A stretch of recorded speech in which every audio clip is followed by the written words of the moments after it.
Bienvenue à la Bible en un an. Pour rester connecté, rendez-vous sur réveilquebec.com ou sur Instagram. Et maintenant, voici l'évangéliste Emmanuel Wallet. Jean, chapitre 20. Le premier jour de la semaine, Marie de Magdala se rendit au sépulcre dès le matin, comme il faisait encore obscur, et elle vit que la pierre était ôtée du sépulcre. Elle courut vers Simon-Pierre et vers l'autre disciple que Jésus aimait, et leur dit, « Ils ont enlevé du sépulcre le Seigneur, et nous ne savons où ils l'ont mis. » Pierre et l'autre disciple sortirent et allèrent au sépulcre. Ils couraient tous deux ensemble, mais l'autre disciple courut plus vite que Pierre et arriva le premier au sépulcre. S'étant baissé, il vit les bandes qui étaient à terre. Cependant, il n'entra pas. Simon-Pierre, qui le suivait, arriva et entra dans le sépulcre. Il vit les bandes qui étaient à terre et le linge qu'on avait mis sur la tête de Jésus, non pas avec les bandes, mais plié dans un lieu à part. Alors, l'autre disciple, qui était arrivé le premier au sépulcre, entra aussi, et il vit et il crut. Car il ne comprenait pas encore que selon l'Écriture, Jésus devait ressusciter des morts. Et les disciples s'en retournèrent chez eux. Cependant, Marie se tenait dehors, près du sépulcre, et pleurait. Comme elle pleurait, elle se baissa pour regarder dans le sépulcre.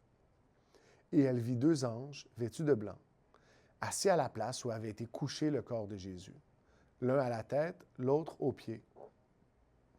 Et ils lui dirent, « Femme, pourquoi pleures-tu? » Elle leur répondit, « Parce qu'ils ont enlevé mon Seigneur, et je ne sais où ils l'ont mis. » En disant cela, elle se retourna et elle vit Jésus, debout. Mais elle ne savait pas que c'était Jésus. Jésus lui dit, « Femme, pourquoi pleures-tu? Qui cherches-tu? » Elle, pensant que c'était le jardinier, lui dit, « Seigneur, si c'est toi qui l'as emporté, dis-moi où tu l'as mis et je le prendrai. » Jésus lui dit, « Marie. » Elle se retourna et lui dit en hébreu, « Rabboni », c'est-à-dire « Maître. » Jésus lui dit, « Ne me touche pas, car je ne suis pas encore monté vers mon Père. Mais va trouver mes frères, et dis-leur que je monte vers mon Père et votre Père, vers mon Dieu et votre Dieu. » Marie de Magdala alla annoncer aux disciples qu'elle avait vu le Seigneur et qu'il lui avait dit ces choses. Le soir de ce jour, qui était le premier de la semaine, les portes du lieu où se trouvaient les disciples étant fermées, à cause de la crainte qu'ils avaient des Juifs, Jésus vint, se présentant au milieu d'eux, et leur dit, « La paix soit avec vous. » Et quand il eut dit cela, il leur montra ses mains et son côté. Les disciples furent dans la joie en voyant le Seigneur. Jésus leur dit de nouveau, « La paix soit avec vous. Comme le Père m'a envoyé, moi aussi je vous envoie. » Après ces paroles, il souffla sur eux et il leur dit, « Recevez le Saint-Esprit. Ceux à qui vous pardonnerez les péchés, ils leur seront pardonnés. Et ceux à qui vous les retiendrez, ils leur seront retenus. » Thomas, appelé Didyme, l'un des 12, n'était pas avec eux lorsque Jésus vint. Les autres disciples lui dirent donc, « Nous avons vu le Seigneur. » Mais il leur dit, « Si je ne vois dans ses mains la marque des clous, et si je ne mets mon doigt dans la marque des clous, et si je ne mets ma main dans son côté, je ne croirai point. » 8 jours après, les disciples de Jésus étaient de nouveau dans la maison, et Thomas se trouvait avec eux. Jésus vint, les portes étaient fermées, se présentant au milieu d'eux et dit, « La paix soit avec vous. » Puis il dit à Thomas, « Avance ici ton doigt et regarde mes mains. Avance aussi ta main et mets-la dans mon côté. Et ne sois pas incrédule, mais crois. » Thomas lui répondit, « Mon Seigneur et mon Dieu. » Jésus lui dit, « Parce que tu m'as vu, tu as cru. Heureux ceux qui n'ont pas vu et qui ont cru. » Jésus a fait encore, en présence de ses disciples, beaucoup d'autres miracles qui ne sont pas écrits dans ce livre. Mais ces choses ont été écrites afin que vous croyiez que Jésus est le Christ, le Fils de Dieu, et qu'en croyant, vous ayez la vie en son nom. Genèse, chapitre 20. Abraham partit de là pour la contrée du Midi. Il s'établit entre Kadès et Shur, et il fit un séjour à Guérar.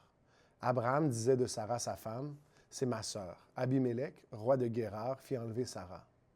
Alors Dieu apparut en songe à Abimélec pendant la nuit et lui dit, « Voici, tu vas mourir à cause de la femme que tu as enlevée, car elle a un mari. » Abimélec, qui ne s'était point approché d'elle, répondit, « Seigneur, ferais-tu périr même une nation juste? Ne m'a-t-il pas dit, c'est ma sœur? Et elle-même n'a-t-elle pas dit, c'est mon frère? J'ai agi avec un cœur pur et avec des mains innocentes. » Dieu lui dit en songe, « Je sais que tu as agi avec un cœur pur, aussi t'ai-je empêché de pécher contre moi. C'est pourquoi je n'ai pas permis que tu la touchasses. Maintenant, rends la femme de cet homme, car il est prophète. Il priera pour toi et tu vivras. Mais, si tu ne la rends pas, sache que tu mourras, toi et tout ce qui t'appartient. » Abimélec se leva de bon matin. Il appela tous ses serviteurs et leur rapporta toutes ces choses. Et ces gens furent saisis d'une grande frayeur. Abimélec appela aussi Abraham et lui dit, « Qu'est-ce que tu nous as fait? Et en quoi t'ai-je offensé que tu aies fait venir sur moi et sur mon royaume un si grand péché? Tu as commis à mon égard des actes qui ne doivent pas se commettre. » Et Abimélec dit à Abraham, « Quelle intention avais-tu pour agir de la sorte? » Abraham répondit, « Je me disais qu'il n'y avait sans doute aucune crainte de Dieu dans ce pays et que l'on me tuerait à cause de ma femme. De plus, il est vrai qu'elle est ma sœur, fille de mon père, seulement elle n'est pas fille de ma mère, et elle est devenue ma femme. Lorsque Dieu me fit errer loin de la maison de mon père, je dis à Sarah, « Voici la grâce que tu me feras. Dans tous les lieux où nous irons, dis de moi, c'est mon frère. » Abimélec prit des brebis et des bœufs, des serviteurs et des servantes, et les donna à Abraham, et il lui rendit Sarah sa femme. Abimélec dit, « Voici, mon pays est devant toi, demeure où il te plaira. » Et il dit à Sarah, « Voici, je donne à ton frère 1000 pièces d'argent. Cela te sera un voile sur les yeux pour tous ceux qui sont avec toi, et auprès de tout tu seras justifié. » Abraham pria Dieu, et Dieu guérit Abimélec, sa femme et ses servantes, et elles purent enfanter. Car l'Éternel avait frappé de stérilité toute la maison d'Abimélec à cause de Sarah, femme d'Abraham. Chapitre 8, versets 22 à 36. L'Éternel m'a créé la première de ses œuvres, avant ses œuvres les plus anciennes. J'ai été établi depuis l'éternité, dès le commencement, avant l'origine de la terre. Je fus enfanté quand il n'y avait point d'abîme, point de source chargée d'eau, avant que les montagnes soient affermies, avant que les collines existent, je fus enfanté. Il n'avait encore fait ni la terre, ni les campagnes, ni le premier atome de la poussière du monde. Lorsqu'il disposa les cieux, j'étais là. Lorsqu'il traça un cercle à la surface de l'abîme, lorsqu'il fixa les nuages en haut, et que les sources de l'abîme jaillirent avec force, lorsqu'il donna une limite à la mer pour que les eaux n'en franchissent pas les bords, lorsqu'il posa les fondements de la terre, j'étais à l'œuvre auprès de lui, et je faisais tous les jours ses délices, jouant sans cesse en sa présence, jouant sur le globe de sa terre, et trouvant mon bonheur parmi les fils de l'homme. Et maintenant, mes fils, écoutez-moi, et heureux ceux qui observent mes voies. Écoutez l'instruction pour devenir sage, ne la rejetez pas. Heureux l'homme qui m'écoute, qui veille chaque jour à mes portes et qui en garde les poteaux. Car celui qui me trouve a trouvé la vie, et il obtient la faveur de l'Éternel. Mais celui qui pêche contre moi nuit à son âme. Tous ceux qui me haïssent aiment la mort. Merci de partager la Bible en un an. Si vous êtes intéressé à participer à la mission de partager l'Évangile à cette génération, visitez réveilquebec.com et cliquez sur « Donner maintenant ». Merci d'avance. Nous espérons vous voir bientôt.